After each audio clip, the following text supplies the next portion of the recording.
Hi, I'm Steve. You can call me Steve. When I talked about what's in sunscreen, I did this long, pointlessly relatable introduction about how I don't burn and barely tan in Canada. Since this video is also about sunscreen, let's just skip all that and get right down to it, shall we? A sunscreen does exactly what it says on the bottle. Screens you from the sun. Ultraviolet radiation can damage your skin, resulting in a painful red burn. In extreme cases, you can develop weeping blisters. Apart from the physical damage, UV can also wreck your DNA. Most of the time, a cell with wrecked DNA just dies. But if the damage doesn't kill it and occurs in a way that shuts off the cell's ability to regulate its growth, that's bad.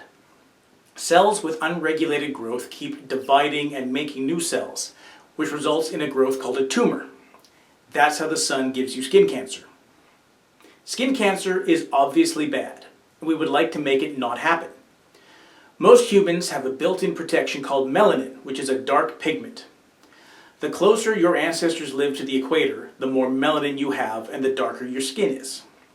That is, incidentally, the only conclusion you can draw from a person's skin color.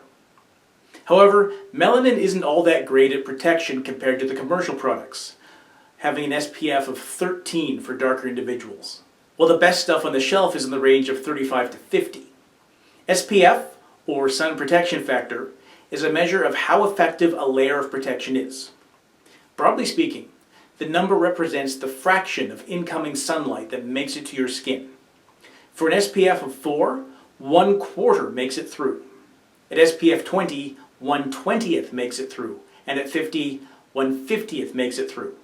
As the number gets higher, this corresponding fraction gets smaller, and therefore you have better protection, because that's how math works. This is also a measure of how much longer it will take to suffer a sunburn compared to not wearing sunscreen at all.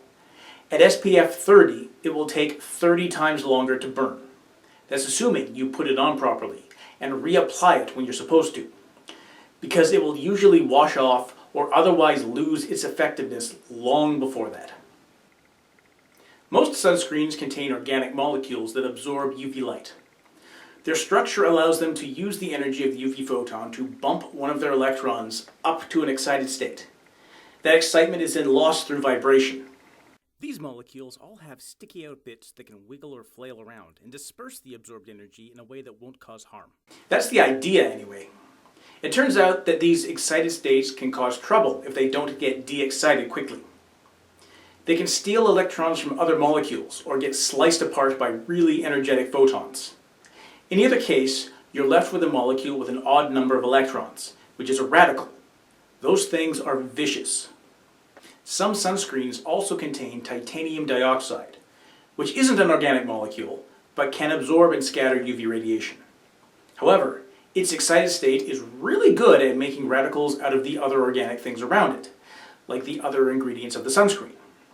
Radicals are deeply unhappy, and they spread that unhappiness around with a shovel, ripping apart anything they come in contact with.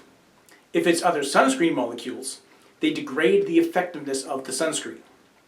If it's your skin, they can cause damage very similar to what they're supposed to prevent, and in some cases cause skin cancer, which is supremely ironic. There is a way around this though, and that's to put them in rocks. In the research lab where I did my master's, there was another grad student who was studying what happened when you put these organic molecules into zeolites, which are rock-like materials with little molecule-sized cages in them. They're transparent enough to let the UV in, which means the organic things can do their job. But if those organic things turn into radicals, they're trapped in the cages and can't cause trouble. This was back in 2002 or so, and as far as I can tell, nobody's tried to make a commercial product out of it. You've probably heard that sunscreens are killing coral. There's been a large outcry based around one study done in a lab, looking at the effects of one of the ingredients of sunscreen, a UV blocker called oxybenzone, or benzophenone 3. This study exposed baby corals to increasing levels of this chemical, and the more of it there was, the faster they died. Corals are little animals that build limestone homes for themselves, and then weld that home to thousands of other coral homes to make a condominium, which we call a coral reef. Thing is, the amount of oxybenzone used in this study is vastly greater than the levels it's found at in seawater, like 1,000,000 times greater. There's been some pushback from some scientific quarters about how the study absolutely fails to duplicate the real-world conditions. What actually happened is that the media got hold of this story and ran with it, without really understanding any of the details, because that's what usually happens when the media gets hold of a scientific story. I will refrain from offering a recommendation here until the research becomes a little clearer. There's also been another study done on a different chemical, benzophenone 2, which is a totally different number than 3. This thing genuinely does cause trouble at the vanishingly small concentrations you get when a bunch of people put sunscreen on and then go play in the ocean. And this one is worth avoiding. I will point out that the product I use for the What's in Sunscreen video contains neither of these chemicals, so it's possible to protect your skin and not worry about what you might be doing to coral. That's sunscreen. It's a product that protects you from the sun through the magic of photochemistry. Don't use a brand that has titanium dioxide in it or benzophenone 2. Thanks for watching. I've been Steve.